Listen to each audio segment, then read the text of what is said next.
Good afternoon. Good afternoon. Good afternoon, my YouTube family. Give y'all just a minute to come on in. I am Tamara Johnson Sheely. Today is Thursday, March the 4th. And normally, you guys, you don't see me on a Thursday. You hear me with Keeping Up with Congress right here on YouTube, but you don't see me on a Thursday. But I knew I had to come to you live today. I can't shake it. I tossed and I turned. I see you coming on in. I'm going to give you just a few more minutes before I dive in, but just to kind of set the stage here. I tossed and I turned all night. I don't know if I slept a wink because it's heavy. And I don't like when I get like this because I can't shake it. I can't shake it until I get it out, until I say what I have to say. It's in my spirit. It's a stirring in my spirit, and I have to say what I have to say. And I can't shake it until I say it. So come on in, family. I appreciate you joining me today. I know it's your lunch hour. I will not keep you long, but we got to talk about reparations. We got to talk about where we are in this nation, where the conversations are going, where policy is right now. We got to talk about reparations. We have to talk about it, and we got to get serious about it. We're in this new Biden administration, and we can't afford to be rocked back to sleep. We got rid of Donald Trump. That's what a lot of people wanted. Got to get rid of Trump. We got to get rid of Trump. And that was what was the mantra. And that was what people were riding on, rocking with, voted for. He's gone. And now I'm afraid, and I'm disturbed by it all, that we're going to be rocked right back to sleep in this administration. And I'd be damned if that's the right thing that needs to happen.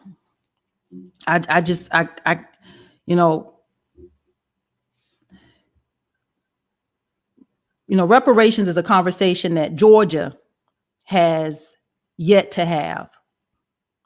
This conversation is being had nationally. This conversation has been had for since the 80s with John Conyers when he introduced HR 40. But Georgia has yet to have this kind of conversation. And we don't have to keep talking about why. Slavery, black codes, Jim Crow, redlining, convict leasing, no New Deal, no GI Bill, war on drugs, mass incarceration. We know all the reasons why. And most of us are just a generation 2, 3, 4 removed from it. As young as I am, and I'm in my late 40s, I can tell stories because the stories were told to me. I saw things as a little girl. So slavery and Jim Crow and the segregated South, we're not far removed from it. So we have to have this conversation here in Georgia, and there's legislation, Georgia HB541, House Bill 541. Big shout out to Representative Roger Bruce and his aide, Mr. Rodney Little. I want to say thank you for seeing the vision. Thank you for introducing this legislation. Thank you here in Georgia. But I'm going to dive in. I'm going to share my screen because I want you to know this conversation is bigger than us here in Georgia. But we have to have this conversation right here and right now. And we have to push. Because Black people, we know it. We're on our last leg.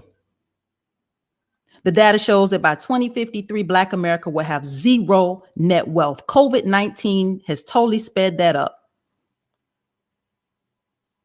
We're on a not even a race to the bottom. We're already on the bottom. And it's not going to get any better for us. They talk about affordable housing, these buzzwords. How about home ownership? Pay us what you owe us. It's a debt. Reparations is a debt owed. So I'm going to share my screen before I get too far off. I tell you, like I said, I didn't sleep much. But let's go over HR 40. for those that don't know. H.R. 40, of course, is a bill that's been introduced since the 80s, with John Conyers. He has since passed away. God bless his soul. H.R. 40, Commission to Study and Develop Reparations Proposal for African Americans Act. It is in Congress, now being sponsored by Sheila Jackson Lee, Democrat out of Texas. We know the bill. We've been following the hearings. But there's also Senate Bill 40 that's been introduced by Senator Cory Booker. Same bill, Commission to Study and Develop Reparation Proposal for African Americans Act. Now, here's the caveat. Georgia just delivered the Senate with the races of Raphael Warnock and Jon Ossoff. Let's take a look at these co-sponsors on this legislation. Senator Durbin out of Illinois, Feinstein out of California, Senator Coons out of Delaware, Haruno out of Hawaii, Sanders out of Vermont, Senator Duckworth out of Illinois, Markey out of Massachusetts, Mark Lee out of Oregon, Whitehouse, Rhode Island, Senator Klobuchar out of Minnesota, Senator Elizabeth Warren out of Massachusetts, Senator Casey, Pennsylvania, Senator Murray, Washington State, Senator Blumenthal, Connecticut, Senator Kaine, Virginia, Senator Gillibrand, New York, Senator Brown, Ohio. Where is Jon Ossoff and where is Raphael Warnock? Senate Bill 40, reparations in Congress. Black voters delivered here in the great state of Georgia. Where's Senator Raphael Warnock? Where's Senator Jon Ossoff?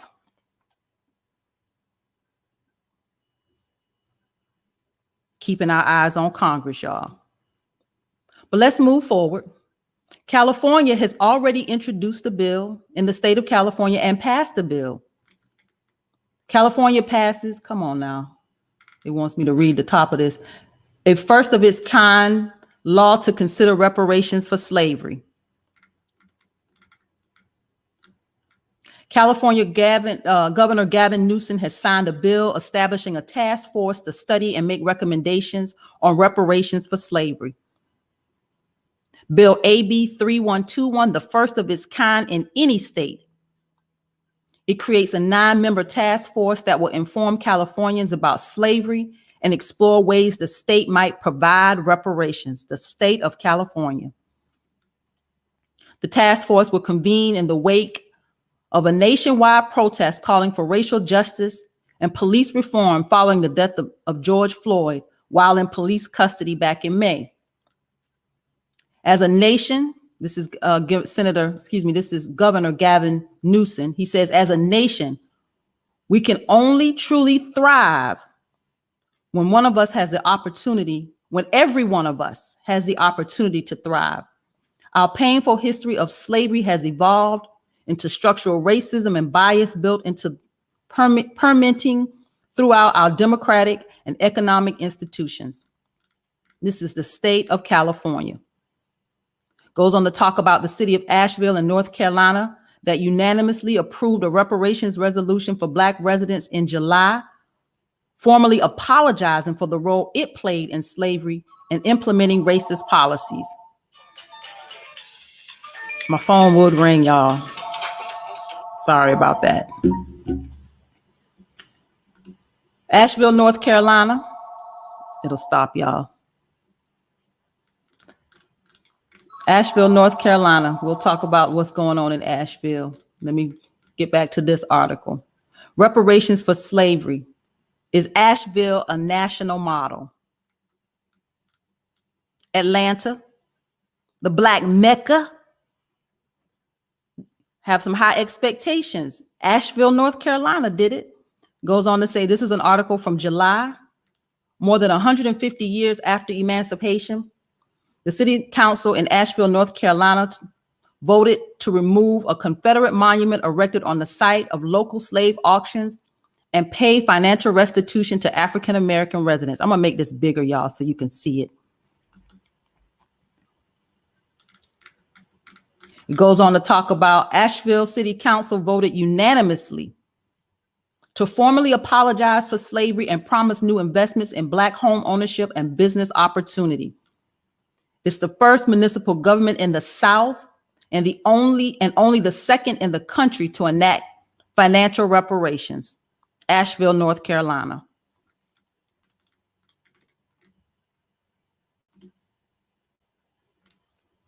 Virginia. Reparations bill targets 5 Virginia schools with the history of slavery. 5 public colleges in Virginia with ties to slavery, and this was already voted for. They are forced to pay reparations in the House and one of their legislatures, forced to pay reparations under legislation that passed Thursday in the Virginia House of Delegates. Yes, the schools, which were built before 1865 and maintained by slaves, included the University of Virginia, Virginia Commonwealth University, Virginia Military Institute, the College of William and Mary, and Longwood University. Goes on to say this is an opportunity for these universities to give back. They owe their foundational success to the enslaved labor who helped build and run the institution in their earlier days. That's Virginia. Evanston, Illinois, the city becomes the first in the nation to offer reparations to Black Americans. Evanston, Illinois has become the first city in the country to fund reparations in an effort to compensate Black Americans for the loss of generational wealth due to the inequality and systemic racist policies that emerged after the era of slavery. Evanston, Illinois. Georgia, there are no excuses. St. Paul, Minnesota. St. Paul, Minnesota, to form a reparations commission. It's called St. Paul City Council passed a resolution calling for the creation of a reparations commission to help the city address equality and wealth disparities faced by the city's Black residents.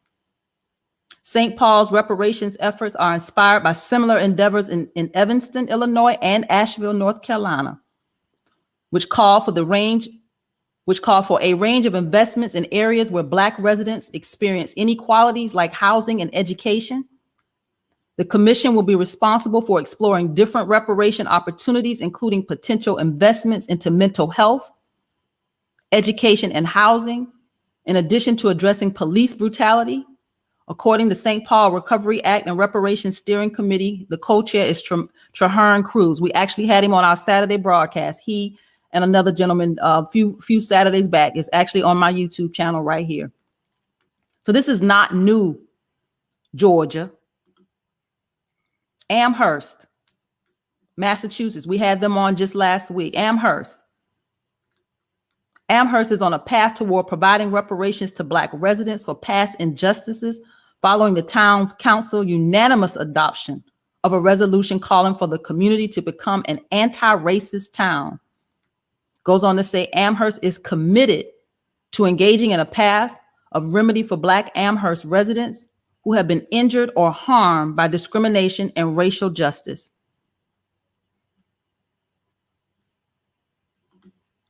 Ahmaud, Kendrick Johnson, Jamarion Robinson. We have our own issues right here in the state of Georgia. We cannot ignore it. HB541, Equity and Fairness Commission Act, right here in the great state of Georgia. Let's look at this bill, because I don't believe many of you will actually go through and read it. So we're going to look at it together today. House Bill 541, the Georgia Equity and Fairness Commission Act, was sponsored by Representative Roger Bruce. Shout out, thank you, sir, for introducing this legislation. There's 5 co-signers: Representative James Beverly, Representative William Bodie, Representative Derek Jackson, Representative Erica Thomas, and Representative Deborah Bazemore. They put their names on this bill.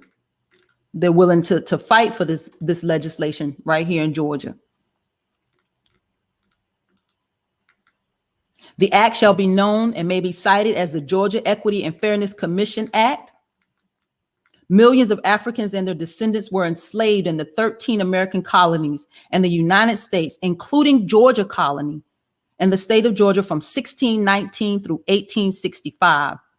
The institution of slavery was constitutionally and statutorily sanctioned by the United States government from 1789 to 1865.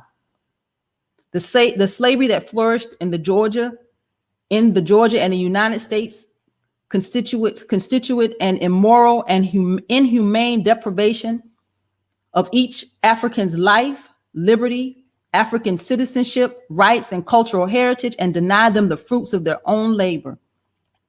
A preponderance of scholarly, legal community, evidentiary documentation, and popular culture markers constitute the basis for inquiry into the ongoing effects of the institution of slavery and its legacy of persistent systemic structures of discrimination on living African Americans and society in the Georgia and the United States.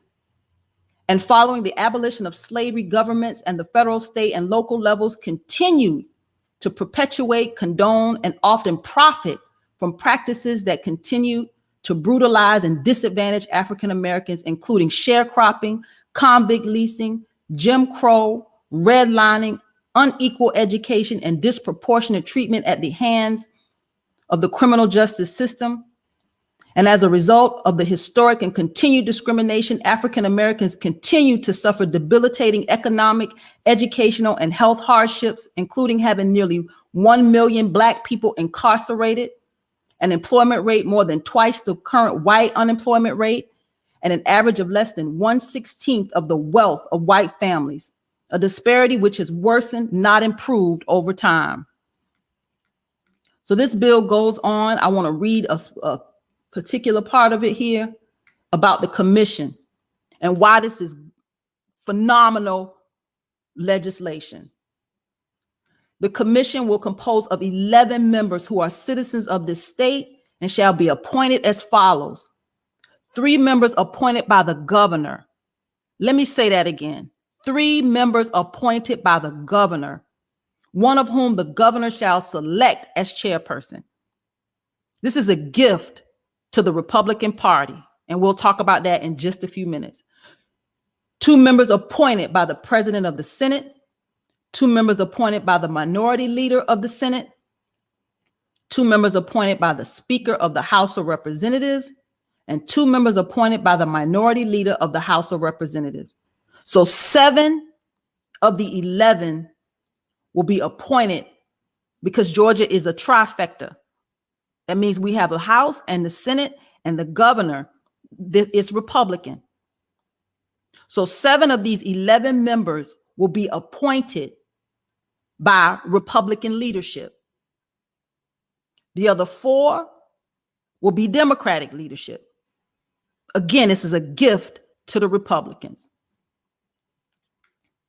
All members shall be appointed. Here's the line that Representative Bruce was making sure that we all saw on our broadcast a couple of weeks back. He said, all members shall be appointed from persons recommended by organizations concerned with the issues of civil rights, human rights, racial, social, and economic justice and equality, reparations, and or other issues concerning the African American community.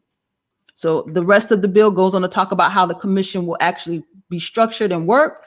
But here is the gift.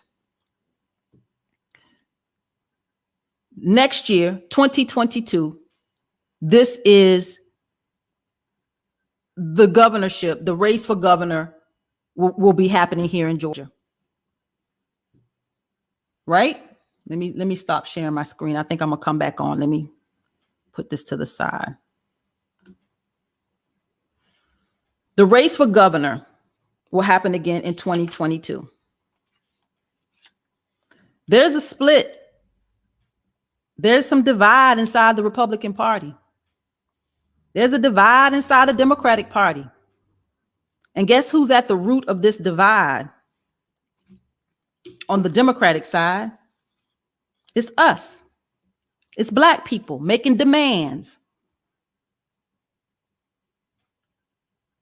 The Republicans are fighting amongst themselves. You got the establishment versus the Trump Republicans. They have split.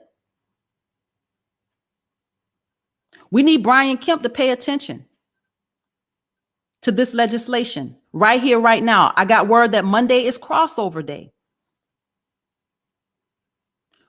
Brian Kemp, Black people in Georgia are asking you to support HB 541.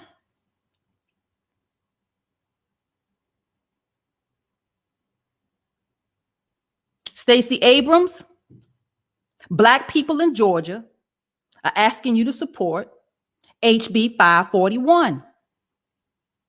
Let's play politics, y'all. We have this thing, where we vote blue no matter who, to our own peril. It's not about party lines. And we got to get beyond that. Yes, I am a Democrat. And yes, I run as a Democrat, but I'm an independent Democrat. Make sure you go run tell that. I am very much so independent in my thinking. It's about policy. So we need whoever decides that they're going to run for governor. Brian Kemp, if you're going to run again, we need you to pay attention to HB 541. Stacey Abrams, if you're going to run, we need you to pay attention to HB 541. Somebody or both of you had better support HB 541.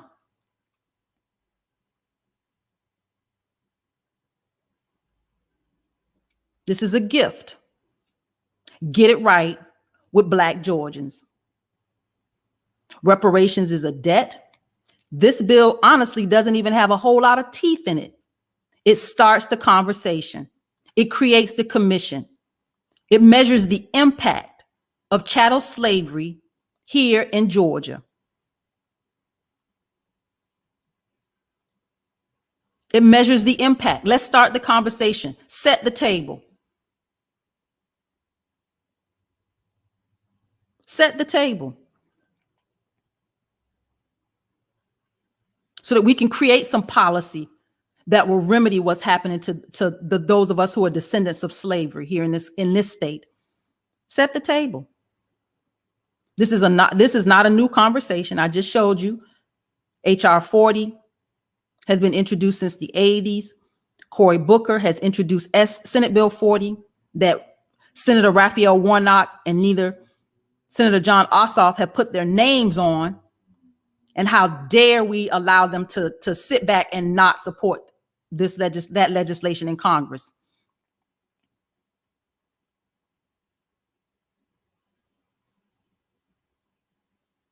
We got work to do, Georgia.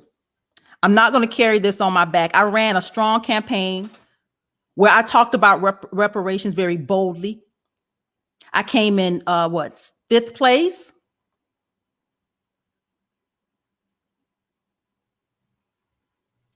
Yeah. 5th, 6th place with 107,000 votes. Talking about reparations. This bill studies the impact of chattel slavery on those of us who are descendants in the state of Georgia. Other states have gone, California has gone further. We have cities that have gone further. This is the conversation that has started right here in Georgia.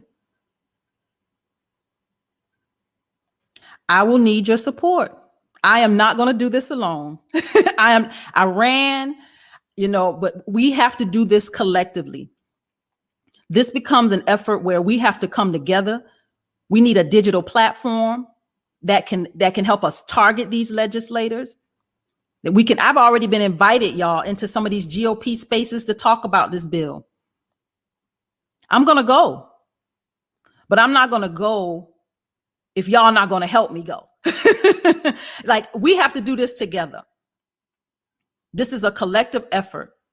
We need a digital platform. We need a petition, and we need to target these legislators, and we need to force the conversation. I'm going to read some of the comments because I know I wanted to make this as a discussion. I didn't want to just get on my soapbox. Hey, Erla, she said, why isn't reparation being addressed on a federal level? It is. Senate Bill 40, Cory Booker's bill, and HR 40, Sheila Jackson Lee over in the House. So it actually is being addressed on a federal level. Another question in the, what did she say? We need Kim to help us now. Yes, we do. Absolutely, we do. We need Brian Kemp to pay attention to this legislation right here and right now. He says, are Ossoff and Warnock at least talking about this bill? Have you heard them talk about it, Mr. Reed? Because I haven't. And I pay attention. What other questions, comments we have? Thank you. Be the power. I appreciate you, brothers. I appreciate you. This is, this new black media, y'all, is the truth. Be the power. I appreciate you, brothers. She said, exactly what do you need from us? I need you to go to the website and I need you to donate. We have to get a digital platform that will allow us to target and run a digital campaign to make this bill, to force this conversation. So I need you to go to the website and donate. I need you to share this on your social media. He says black people should be rolling up deep into those GOP spaces with you. Absolutely. They're not scary. Not all Democrats are good and not all Republicans are bad. Not all of them are racist. So yeah, I hope that y'all will roll up into some of these GOP spaces with me. But I wanted to come to you today, and I didn't want to take more than 30 minutes. Y'all know how I am. I like to just bring it and have the conversation. But you know what? We're at a place and a space in history where, the Democratic policies have just allowed us to survive. They're just allowing us to survive. I want us to have Republican problems. This is something that came to me in my spirit last night. I want us to have Republican problems where they're trying to figure out how to keep their money and how to make their money make money. That's the kind of problems I like to see us have. I'm tired of us. I'm sick and tired of being sick and tired. I don't want no more social programs. Cut the check. Pay your debt, America. Give us what you owe us, because we know how to do this. We know how to do this. So I am Tamara Johnson Shealy. Please go to the website. Georgia HB541 is HB541.net. That's HB541.net. Go to the website, donate, spread the word. This is not something that I can do alone. I don't have any intentions on doing this by myself. It will take all of us collectively. It will take all of us collectively here in Georgia. This is phenomenal legislation. This is phenomenal legislation.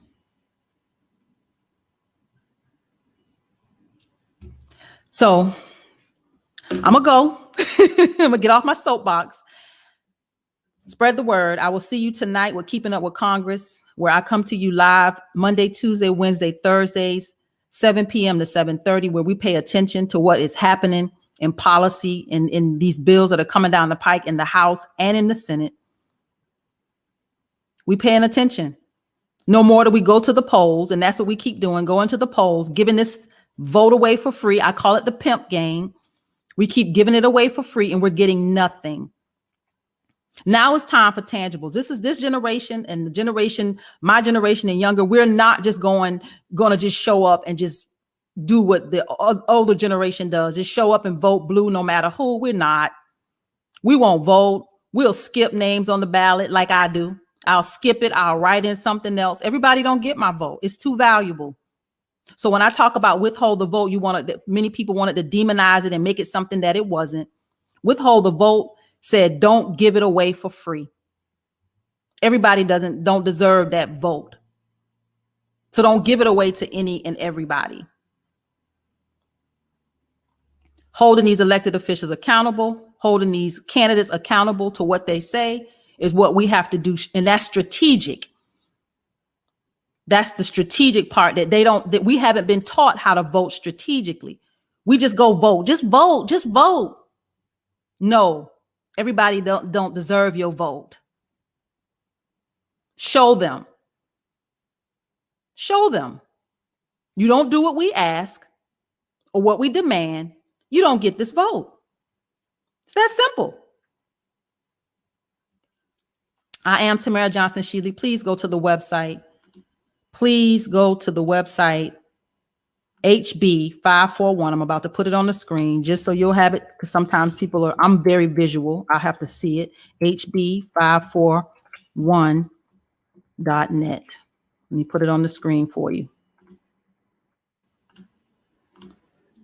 HB541.net. Donate, participate. Let's get this legislation pushed and passed and talked about in the Georgia legislature. Monday is crossover day.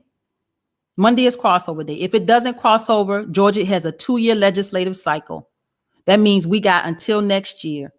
And we can if we have to, we're going to ride their necks from now until 2022. Let's get this legislation passed. Let's start having the conversation right here in the great state of Georgia. Georgia has a history that it doesn't want to reckon with. But we have to force it. And we have to get what we're owed. I am Tamara Johnson Shealy. I will see you tonight on Keeping Up with Congress, y'all, at 7 p.m. right here on YouTube. Enjoy the rest of your day.